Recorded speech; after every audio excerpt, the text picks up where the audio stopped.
Hey, what's going on everybody? It's ETA Prime back here again. Today we're going to be taking a look at a new mobile desktop operating system from Motorola. But first up, I want to give you a little refresher. If you're a regular viewer of the channel, you know I've done a lot with Samsung Dex. Right now, I'm putting my Samsung Galaxy S21 into my little USB Type-C to HDMI dock. Samsung Dex is going to pop up. What we have here is an Android-based desktop operating system that works really well with a mouse and keyboard. Got a nice interface here for a big screen. I'm a huge fan of this. I think they brought this out with the Samsung Galaxy S8, and it's kind of continued with their S line, including their S tablets, like the Samsung Galaxy Tab S6 and S7.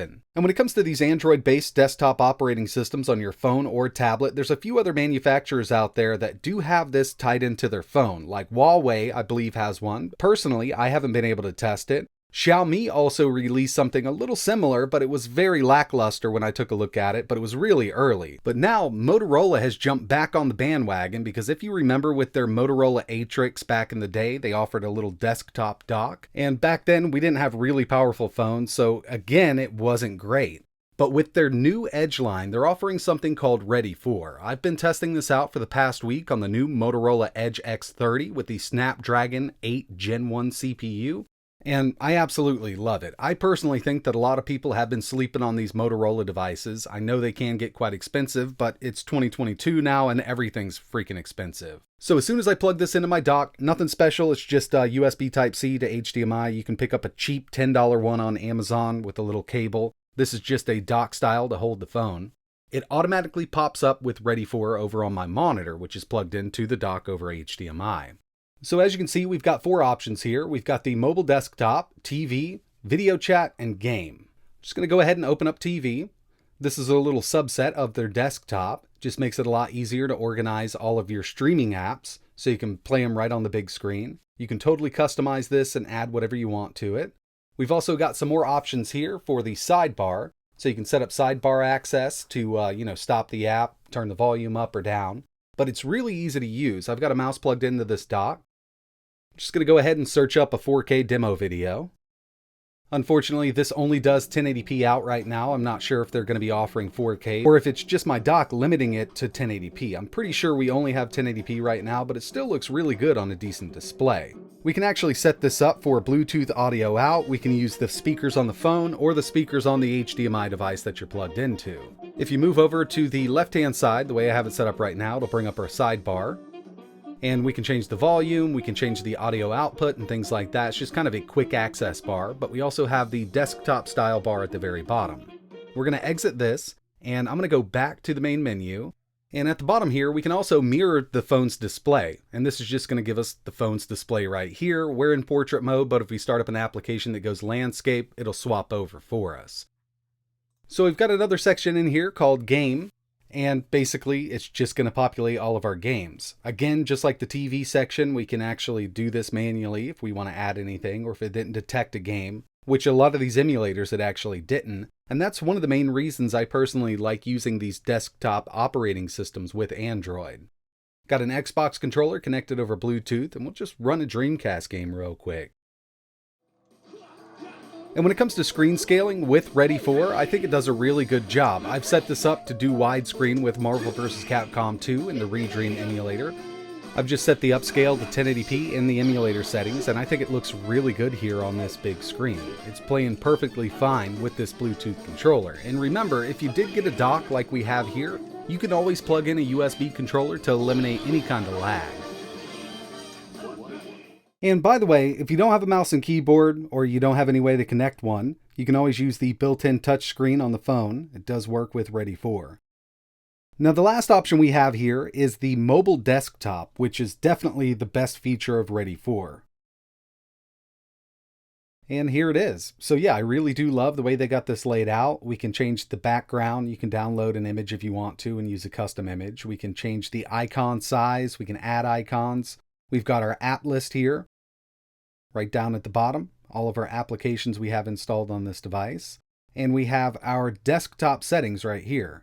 I know it's a bit hard to see, but we can change the timeout, change the size of everything. We can change the cursor speed, cursor size. We've also got some audio options. And from here, we can change the resolution. And the highest that I can get is 1080p, and I think that's about it. I don't think it's the dock I'm using. We've got multi-app support with really good scaling. So first thing, I'm going to open up YouTube and we'll just start playing a video here. Just make it kind of big. Let's open up Google Play at the same time while that video is still playing over on the right-hand side. No problem there. Let's get another application. We'll just go with the calculator, something simple. So we've got 3 apps running here. Video still playing over there. We can scroll through Google Play, download some new applications, and we can even start up a game. Now when starting up a game, it's going to go full screen, but we can bring it on down. So we've got Google Play, calculator, Asphalt 9, and YouTube playing on the same screen. In the past week that I've been messing around with Ready For, I've had really good luck with it. I love the interface, everything's super smooth, and when we're in desktop mode, we're still getting the same performance out of the CPU in the device. And this one has the new Snapdragon 8 Gen 1 CPU, which is pretty powerful. But in desktop mode, I ran some benchmarks just to see if, we scored any lower on the phone version versus desktop. And there was no noticeable drop in performance. For Geekbench 5, single core 1227, multi 3669, wildlife, which is a Vulkan benchmark 9103. And with Antutu, we almost hit 1,000,000. I actually scored a little more in desktop mode with Antutu than I did on the phone. I recently did an emulation video on this same phone because of the chipset. And overall, with this device here, I've been getting amazing performance with everything that I've tested. And even though we have that gaming section, games will work from the desktop just fine. We'll just go with Asphalt 9. Again, got that Xbox controller connected over Bluetooth, and everything that I've tested so far works really well. Unfortunately, there are some Android games that don't really support controllers yet. You can always use a third-party application like a controller mapping application, and that's what I've done here with Genshin Impact. But with this, I could only get it to work in mirror mode with the controller mapping application working. I use Mantis Buddy, and I still think it looks good. We've got those black bars on the top and bottom. The game does work in desktop mode, but it doesn't support controllers, so you're going to be hard-pressed to play this with a mouse. And as soon as they really do add Android controller support for Genshin Impact, it'll be fine in desktop mode so we can get that full screen experience.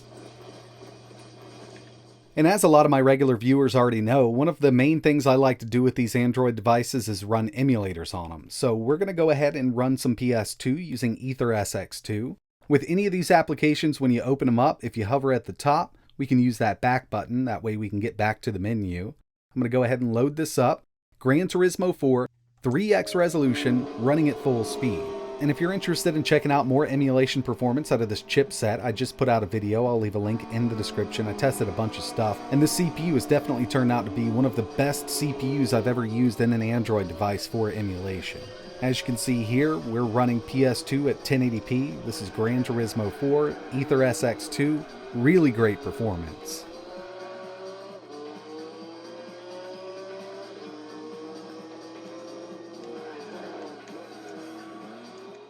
Another thing that works really well here is cloud gaming, whether it be GeForce Now, Stadia, or one of my favorites, Xbox Game Streaming, otherwise known as xCloud.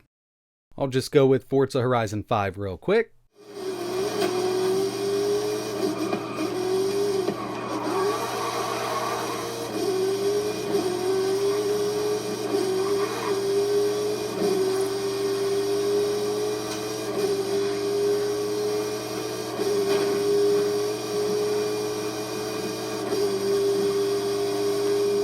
So overall, I've been really enjoying my experience with Motorola's Ready For platform. Now this doesn't come on every single one of their phones. If you look on their website, I think you can get it on some of the newer Edge phones and the G100. But hopefully we do see this come to more of their mid-range phones and maybe even some of their lower-end phones. It would be really nice to pick up, a $150 prepaid phone with Ready For built in. That way you have a whole desktop in your pocket. They also sell a Ready For dock. I think it's about $60. It's got a fan built in. But all you really need is a cheaper USB Type-C to HDMI adapter. I'll leave a link in the description. You can pick them up for really cheap on Amazon. I would go with something with like Ethernet built in and a couple USB ports, but you can get them to go all out. with every single port you'll ever need if you want to spend a little more. I'll definitely be keeping my eye on Ready For because, like I said, it's actually a really nice platform. And with what they have going on right now, it's already a contender to Dex, but more people are going to have those Galaxy S phones in their pocket with Samsung Dex than they would with these Motorola devices and Ready For. So that's really why I want to see it come to more of their devices. But that's going to wrap it up for this video. I really just wanted to give you a look at this. I've actually been trying to get my hands on a phone that does support Ready For a while now, but if you have any questions or you want to see anything else running on this platform, just let me know in the comments below. And like always,